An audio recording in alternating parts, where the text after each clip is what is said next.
I can honestly say this was the most exciting week in the history of Patch. We had over 3 times the number of visits to Patch sites all across the country, even some of our newer sites, than we have on an average day. We had an army of reporters and editors all over the country covering local news, local elections, propositions, measures, things coming through. So the coverage was really phenomenal. We have over 600 journalists hired at this point. We're the largest hire of journalists in 2010, which is something we're really proud of. The way it works is Patch provides a platform, the technology, some guidelines, and the local editor in each community really makes the editorial decisions, and they work very closely with the regional editor. So a regional editor is someone who has more like 15 years experience in a news organization. A local editor, our average local editor has about 6.6 years experience. But we're really here to provide support and guidelines, not so much dictate editorial decisions. So we knew that elections were going to be very, very important.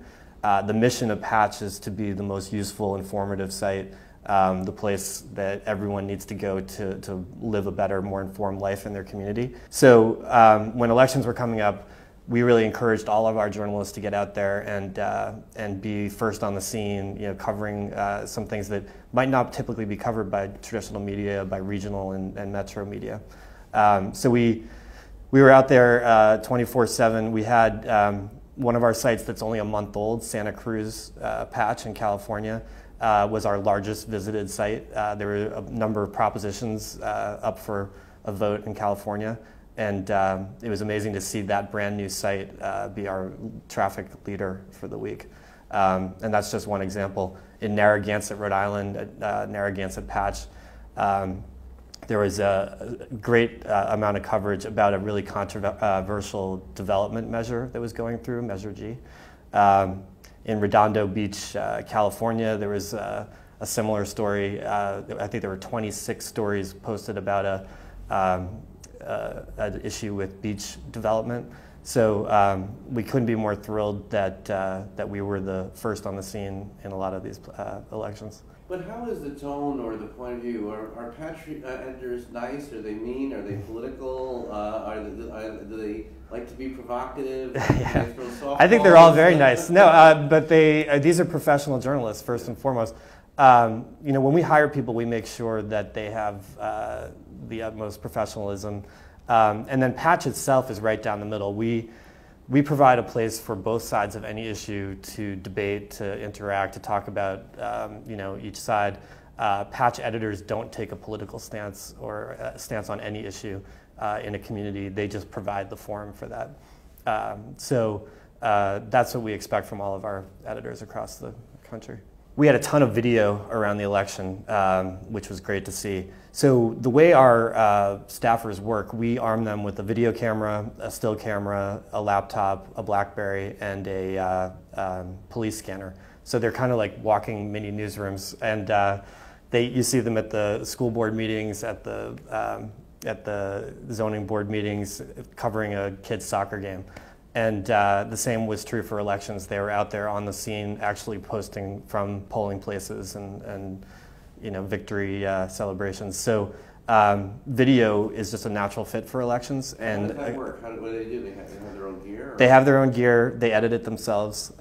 We give them all a digital camera that they're out shooting, and they do a great job editing and posting on the site really quickly. So it becomes a very fast way to get coverage up on the site. So tell us how people are aware of the local patches, and is it sort of word of mouth? Is it you guys do much promotion? How does the word get out? We're kind of half Main Street business and half big internet company, and we try to take the best of both. So in one sense, having a local journalist who's out covering a soccer game or a school board meeting, they become sort of mini celebrities in the town, and everyone recognizes them, and they say, oh, I got to go look at Patch to see this story that just got posted. And we get a lot of people finding Patch that way. At the same time, we do a lot of grassroots marketing like a Main Street business would. We hand out flyers at the train station. We put posters on the commuter rail. We do events. We have a booth that we set up at the local events in town. And then as a bigger company, we have a lot that we do with social media like Facebook and Twitter.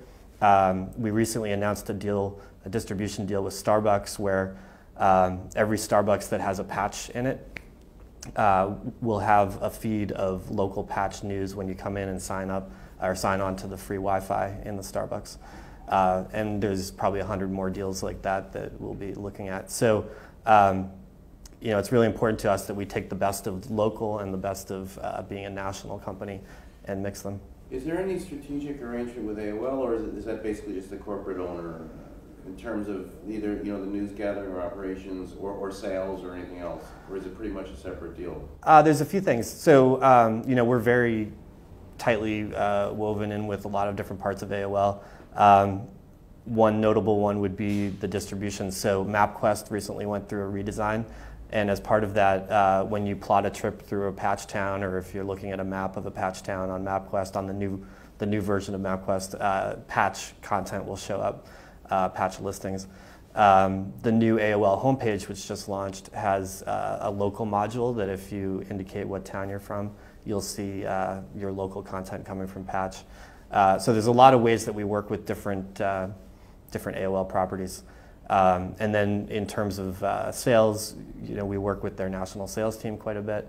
And then in a lot of ways we work independently. So for next year, right now we are the largest hire of journalists, something we're really proud of. We're going to build up to over 500 sites this year. At the end of how many do you have now? We have 325 as of this moment, but that changes every day. So we're going to keep building up to 500 by the end of this year. Take a look around, make sure that all of our sites are the most helpful, useful sites on the planet in terms of connecting communities, and then decide, okay, where to next. Any thoughts about the future of journalism? I mean, you're kind of in a pretty important role here in terms of journalism and hiring. And as the internet gets noisier and noisier, and people are getting information from a lot of different places, sites like patch.com become more and more important, because we're really about the place that you live, the place that you send your kids to school, where you make voting decisions, where you spend most of your disposable income, where you pay your taxes. There needs to be a trusted source of information in that community, and there needs to be a way to voice your opinion and share information with the people who share your common geography. So we believe that patch.com represents one way that journalism is going to evolve into the future.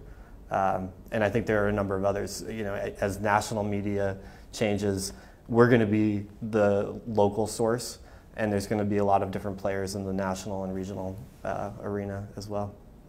The issues that are more important to me are usually more on the Democratic side, so that's why I vote that way. But as far as who's going to win, I really don't know.